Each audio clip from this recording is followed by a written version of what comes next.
महाराष्ट्र क्रांती news, आवाज सर्वसामान्यांचा।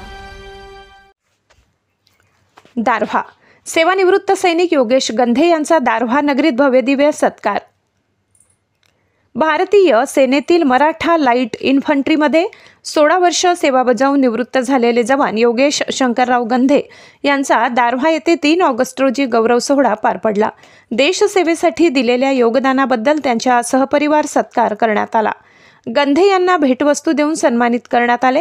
सत्कार सोहळ्यावेळी उपस्थित मान्यवरांनी सैनिकांचे मनोबल वाढवणाऱ्या अशा उपक्रमांची गरज व्यक्त केली।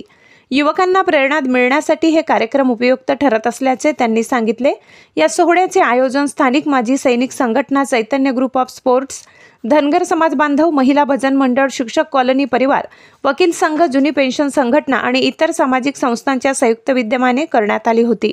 महाराष्ट्र क्रांती न्यूजसाठी यवतमाळ तालुका प्रतिनिधी प्रमोद मेटांगे।